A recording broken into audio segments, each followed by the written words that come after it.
one more thing to look at with Metal Gear Rising. Originally, I was going to play the VR missions, of which this game has a ton. And there's some really interesting ones, some DLC ones. But then I thought about it. I didn't really play through the VR missions in the prior games. So I think in the future, I'll do like an all Metal Gear VR missions marathon where I play like every game that has VR missions of some kind in it and go through that. I'm also not going to do a Revengeance playthrough because, as I've explained, it's kind of a joke difficulty. Again, I'll probably do it in the future, but what we're going to take a look at here is the collection. These are the various titles and things that you get. As you can see, I don't have all the titles, but I have the basic completion ones.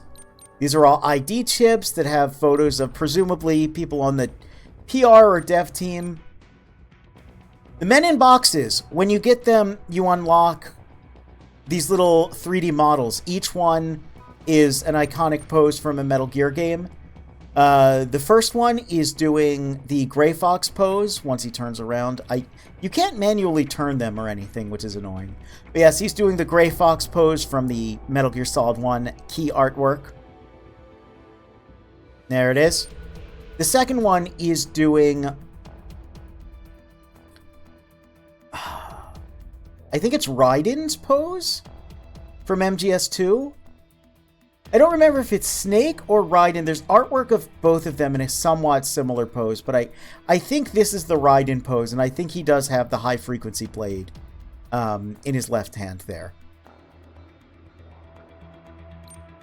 This one, people were confused by. This is a pose that Eva takes in-game in MGS3, and was also featured on... I think the Snake Eater solo album that was released only in Japan. But it's a little sexy cat pose. We love it. This is, of course, the MGS4 Super Saiyan pose that I think is very silly. But because that artwork was cut off at the waist, he's kneeling in the cardboard box. And finally, this was the Metal Gear Solid Rising Raiden pre-render, where you can see... You know, the sheath is on his back, much like Raiden's, on like the back side hip area. And rather than a spine, he's holding the cardboard box. The other data chips that you find throughout the game, the ones that are not in enemy soldiers' left arms, but are in just found in the environment, are all concept art. A lot of this concept art's really good. You can see there's a big, ugly white line going through. That's not an error of the recording. That's because of how the concept art is tiled and was not meant to be shown at 1080p. So, sorry about that. Can't do anything about it. You also might notice everything's very crunchy. Yeah, it's not upscaled very well. We've got Ray here, the custom Ray. We've got typical Cyborg. There's Raiden's from the Metal Gear Solid Rising era. This is Yoji Shinkawa artwork. That I think was colored by... I'm forgetting the artist's name again, but there's two main Metal Gear artists, and anytime you see this more anime coloring style, it was usually them.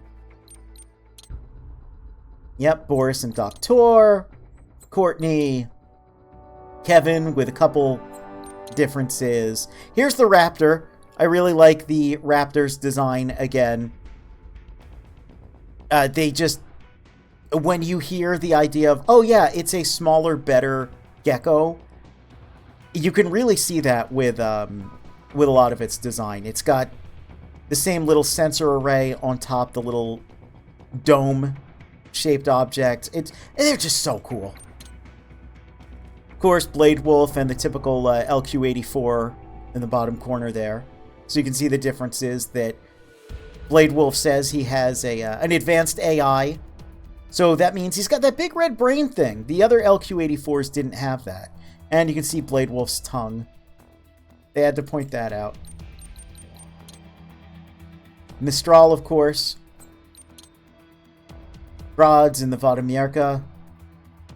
This isn't the one. I feel like, I guess they don't show it, but there is a picture of the Grod where you can see they can be piloted. This one's interesting because you never actually see much of George afterwards. He does show up in the epilogue of the game.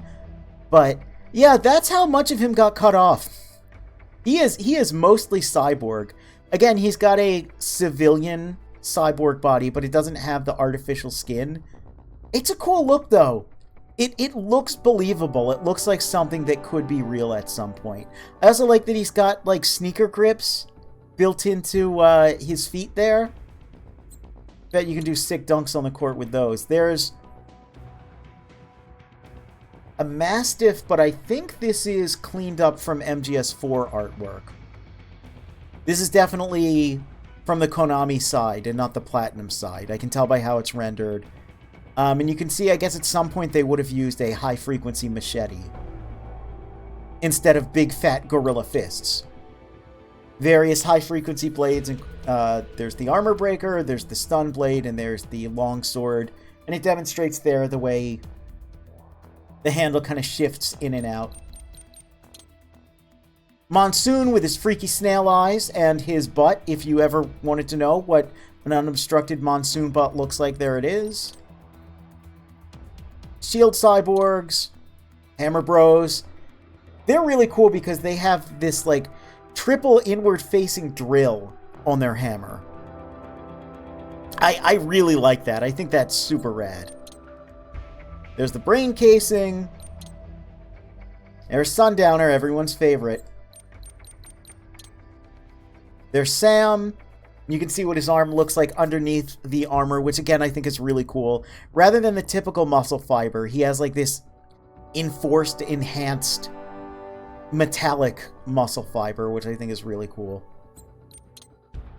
Sunny, you don't get to see her too much in the game, so it's nice to see the concept art. She's got a bunch of little logos and emblems on her. She's got the philanthropy kanji there that I don't think it's a real kanji. I think it's like a mixed up, made up kanji that follows real kanji rules. I don't know what it means. I'm not good at kanji. But you can also barely see on her name tag, just barely, you might be able to see it does say Sunny Emmerich. I think that's cute. But yeah, her design's great. Genuinely, like, top tier peak design. We love a greasy mechanic girl in a tank top. Who doesn't?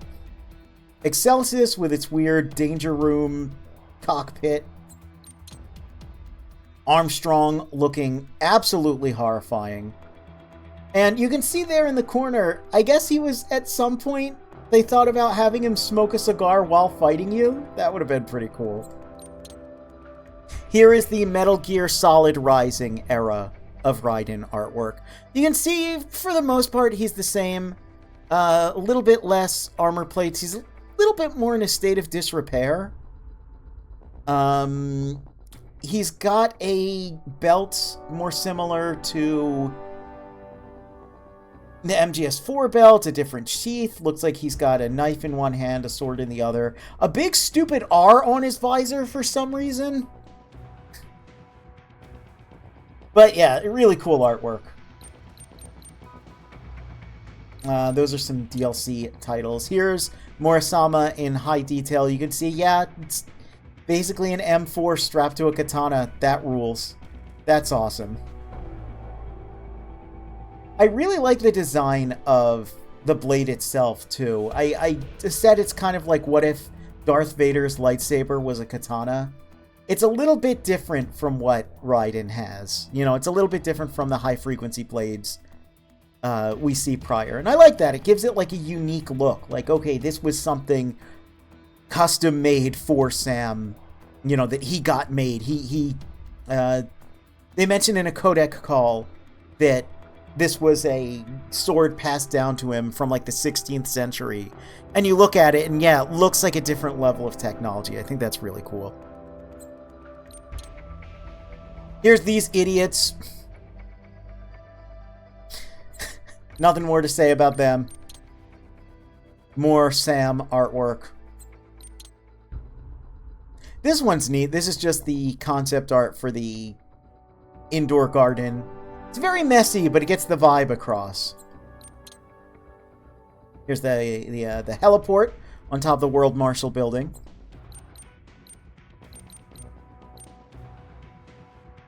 Okay.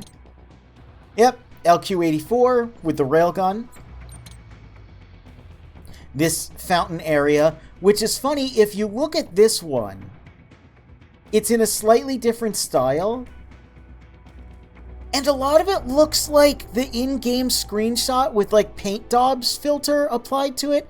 So I don't know how they did this. I don't know if they had some basic geometry that they put together and then drew details on top of it. Because if you look, some things look painted in. The Desperado logo on the armored personnel armored personnel carrier over there looks painted in. But, you know, a lot of these walls and the buildings in the background, they look like a filter applied to 3D models. So, I don't know, I think they did a little mixed media to create some of these. This as well has a very similar feeling to it. You can see off to the right, there's some brush strokes on top of what looks like it was textured geometry. There's also some drawn-in plants, and the cracks seem drawn in. So I wonder if maybe they, you know, and that car looks composited in. That looks like a photograph of a car that they just put there. It doesn't really match the perspective. I've done stuff like this before, so when I look at professional concept art, I kind of like, I can't help but reverse engineer it. It's just interesting to see. And of course, Kamsen's mech, or body, I suppose, which is super rad, and you couldn't really see it in the fight, but yeah, remember I pointed out in MGS4, there was an idea of a bipedal unmanned gear that was a little larger than a gecko, that had like these little rolling ball feet. Well, you can see right there, yep, that got inherited by Kamsen. I think that's neat. I think that's very cool. And what is this one? Yeah, just close up of how his main cyborg body connects to this thing.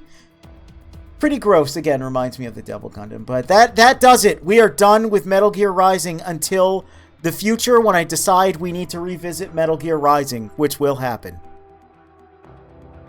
See you next time for Peace Walker.